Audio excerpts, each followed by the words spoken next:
Hey, good afternoon, everyone. Today we have Rob Duffy, Chief Technology Officer of HealthEdge. It's amazing to have you with us over here, Rob. So Rob has had such an amazing, fascinating career with the big tech, Amazon, Salesforce, Uber on the consumer side, and now in healthcare, HealthEdge. Tell us a little bit about your journey, key movements, key decisions, key learnings, and what brought you to HealthEdge. So it is quite a journey. It's sort of flips in between business to consumer, B2B, software as a service, covers all gamuts. And the thread that runs through all of those jobs is creating platforms and taking an ecosystem of products and engineering teams that are solving the same challenges different ways and getting them to solve it one way and creating one platform for those teams and then migrating all those teams onto it. So at Amazon, we did that with the retail website platform. We did that with the Kindle store platform. Obviously, everyone knows Salesforce, everyone knows the Lightning platform, where we migrated onto the new Lightning platform. At Expedia, we created the developer platform. And at Uber, we worked closely with the Drizzly acquisition. I was part of the Drizzly team, and we created a platform for alcohol delivery. So the sort of combining thread across all those different companies is this concept of platform creation. And that's really what I've done for the last 2.5 decades is create platforms. And now I'm at HealthEdge. HealthEdge had acquired 3 other companies, started off as Health Rules, acquired Guiding Care, Source, Wellframe, and those engineering teams have been solving the same problems different ways. And now we're building this HealthEdge platform, this one platform, and bringing all those engineering teams onto that one platform. It's an exciting journey so far. Amazing. So why healthcare? What brought you to healthcare after spending time in B2B, B2C, consumer, big tech? Why healthcare? I think that healthcare is such a fascinating place to be right now. It's like one of the last, if not the last industries to really go undergo this sort of large scale digital transformation. I remember at Amazon, we were really at this sort of formative years of e-commerce, and the e-commerce sales started to overtake traditional retail sales. And then at Kindle, when I was there doing the digital store platform, I was there to witness digital book sales overtake physical book sales. And then I later moved on to Time Inc. And at Time Inc. I was there for this point where the physical and print revenue was eclipsed by the digital revenue. So I've been in these amazing positions at some of these great companies, witnessing this digital transformation and this move where you really see these outsized returns from building platforms and creating platforms as these companies undergo these transformational moments, these industries undergo these transformational moments. And I think healthcare is on the verge of doing that. We have a lot of legacy systems in healthcare, as you well know. We have mainframes still in existence, still powering some of these payer plans. And what we're seeing is this emergence of new technology, AI, data-driven infrastructures, and there's this pivot that's going through the industry, and we're really seeing this massive amount of digital transformation. And being at a company that is creating an operating system for those companies and a platform for those companies to undergo digital transformation is really exciting. And I love being in the middle of those messy industry digital transformation moments. It's not for everyone, right? Like walking into a company with a mainframe and trying to figure out how to unhook all the plugs and unhook all the cabling and then rewire it into a new thing. It's not glamorous work a lot of the time. It's block and tackling. But I love seeing the power and the delight in customers when they get that digital transformation right, and they're now able to do things at 10 times the pace that they previously thought possible. And then that unlocks an amazing amount of customer experience for their end users, and that's just exciting to me. Amazing. So what is fascinating, Rob, is that you've been at the center of 3 really business transformation settings. Amazon, like you mentioned, with retail, Salesforce on the CRM side of things, Uber on the consumer side of things. How do you spoke a little bit about some of the challenges on the healthcare side. And there are, of course, these are interesting times that we see in the industry. On the tech side, cloud, AI, integrations, interop. On the business side, business models, payer-provider collaborations, and so on. These are some of the trends and the impact on the industry. How do you see healthcare transforming in the next 3 to 4 years, and how does that impact your strategy, your strategy for HealthEdge as you look at the next few years? I think that's a really great question. And what I think is, as we kind of evolve the digital platforms and we evolve the digital technology, what we'll see is this emergence of customer experiences that are really digitally native and mirror those consumer experiences that you talked about before. So, you talked about Amazon. Amazon really made shopping super simple, created an incredible user experience, was very customer focused. You had one-click checkout. We had all these new paradigms for e-commerce and shopping and discovery, recommendations, being able to allow the consumer to arrive at a website and find products almost instantly and then have them delivered almost instantly too, and really reset what it means to have an e-commerce customer experience. And I think as we see the evolution of digital platforms and digital technology within payers and providers, what we'll see is the emergence of these incredible customer experiences. And the companies that are going to win are the companies that are going to be incredibly customer focused. They think about their customer experience as if it is that Amazon experience, where they're really creating customer focused, customer centric experiences, where customers can find the information that they need, can get the insurance information that out of the systems that they need, can make decisions based on that information, and then can have a wonderful provider experience armed with all the information and none of the fear that comes with that current experience. I think that is the sort of true unlock of digital technology in this space. Real-time information for the consumer at their fingertips, in the palm of their hand, and them able to, that then translating to them being able to have a healthcare experience that I think we all know is out there, but so far elusive.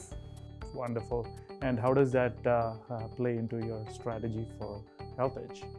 At HealthEdge, we really focus on that as our mission, right? Our mission is to evolve a world where our customers, the customers can focus on their customers and focus on the customer experience. And what we are trying to do is provide an ecosystem of tools where our payers can really get out of the business of worrying about maintaining all of their infrastructure, maintaining a lot of legacy systems.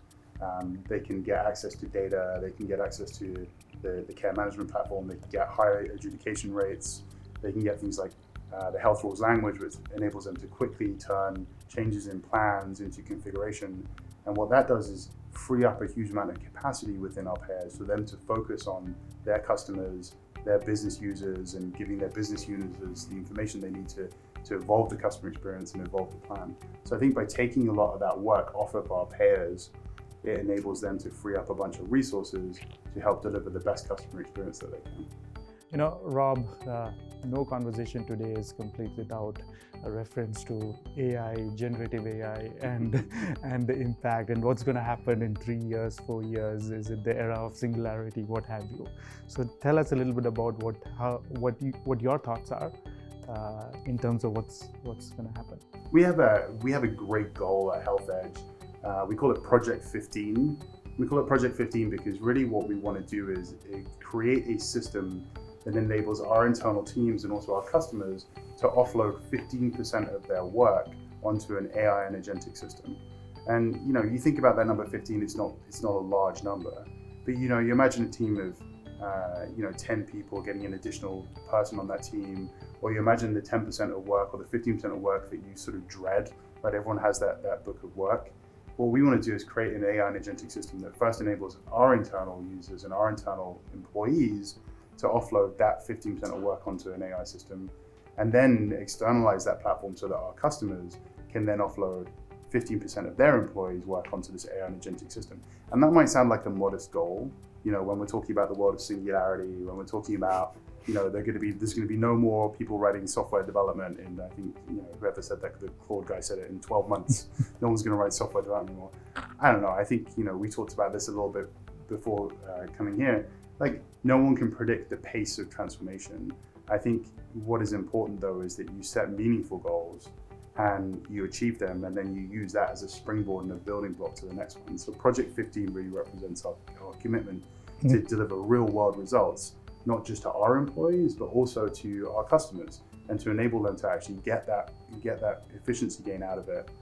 have happier employees because they're not doing some of the work that they don't want to, and then leverage that to build more AI, more agentic systems, better platforms, and suck in more and more work so that we can actually expand on that. Sort of like a land and expand of the AI and agentic, where the AI bots land and expand within the company. A more realistic take, if I can say that. I think it's much more realistic because there's so much hype, right? Yep. Like, everyone is talking about, let's just take 15% of work that people dislike doing, or is repetitive work that can be easily offloaded to an AI and agentic system, encode that in an AI and agentic system, and then use that efficiency gain for us to do much more interesting and higher order work and more meaningful things.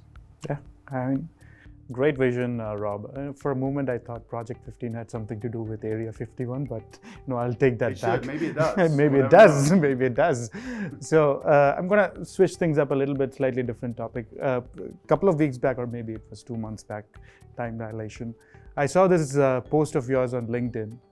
It was a picture of you as a kid in a very joyous mood, by the way. And the post was really interesting or captivating because it was about the choices that you made as a kid that ended up with this career that you've had.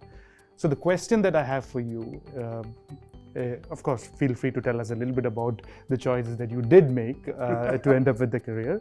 But also, a lot of the folks in the audience include parents,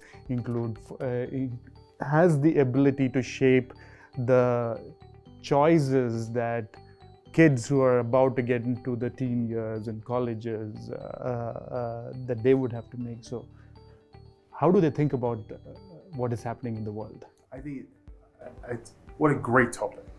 And I just had literally very timely, because I was having this conversation with my wife the other day, and we were talking about the AI tools within our house and whether we should expose our children to AI tooling. And right now, computers and social media platforms and things like TikTok have a really, really negative impact on our children. Yep. It's proven that it's causing a lot of social anxiety, it's causing a lot of depression. So there's a lot of fear inside households of exposing children to technology and the impact that might have on their growth and development. And if you think about that photo that you saw, that photo is me sitting there, probably age 12, in front of a computer. And the reason I was in front of a computer is because my parents worked, my mother worked in IT, and my dad was an accountant. He wasn't afraid of computers. He had one of the early compacts. Yep. My mother had a career in IT, so she constantly exposed me to computers. They weren't afraid to put those tools in front of me, and I was constantly using them. I was constantly taking things apart, constantly working on computers. I was learning programming languages, learning BASIC. Like, I remember building my first game with my cousin in a room. We had a BASIC program that we copied out of a magazine. I was constantly using those tools and constantly figuring out how to use a computer. And what that meant is that when I entered the workplace, I was just naturally wired to think about how to solve problems with computers. And I would see people solving problems without computers, and I think, that's crazy. Like, why would you ever do what you're doing? There is a spreadsheet or a word processing document or something, or a word processor that can produce a document. There's something in a computer that can solve that problem that you're working on 10 times easier, maybe sometimes 100 times easier. And the only reason I had that wiring and that ability to do that is because I was immersed in technology in my house. My parents weren't afraid of exposing me to computers, because at that time we didn't have this negative connotation of exposing children to computers. Yep. I think that's a really dangerous position for us to be in right now, because ideally what we want to be doing is exposing our children to the tools that they're going to use in the workplace. And one of those tools is AI. When my kids are entering the workplace, it's going to be very rare that every job that's happening in the workplace, or it's going to be very rare that a company has a limited adoption of AI. It's going to be much more common that every person in that company is using AI tools in some way. So in order to equip my child to be literate in AI, I expose them to AI tools. Very hard to do that safely now, right? Like, because you have, most of them are on a phone, most of them are on a tablet. You don't want to give them like unsupervised time on a phone or on a tablet. You want to be, very, very careful about how you're curating that time on the phone or on the tablet. So it's a really kind of strange position for us to be in. My parents didn't have to think about that. They would just give me a computer and they'd be like, how about it? You can sit in a room for 2 or 3 hours and write some code or play some early computer games.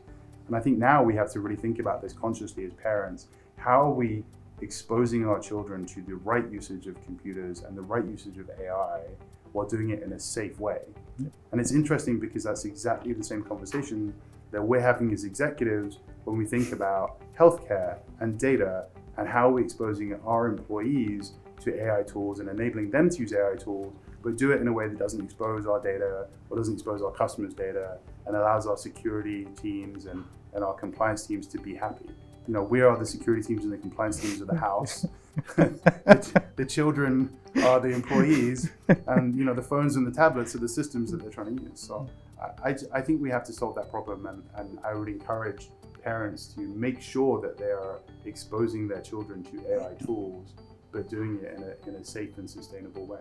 Yeah, I think every generation has gone through their own transformation. I mean, when we were growing up, it was the TV is going to make our eyes square, right? TV is going to make our eyes square. Maybe it did, but you shouldn't be using calculators in school because you will never be able to do math when you grow up. I mean, so, but I think to summarize, embrace the change, but in a safe fashion. If only it were as easy as I'm terming it, but yeah. Yeah, I think a lot of people are very, very scared and they say no to everything, And I think you have to think about this as a tool that our kids are going to use, and the young adults that enter the workforce who are AI literate in 5 to 10 years are going to be the ones that succeed. So how do we create AI literacy within our children and do it in a safe way? Rob, thank you so much for your time. Wish you the best. Ladies and gentlemen, Rob Duffy, CTO HealthEdge.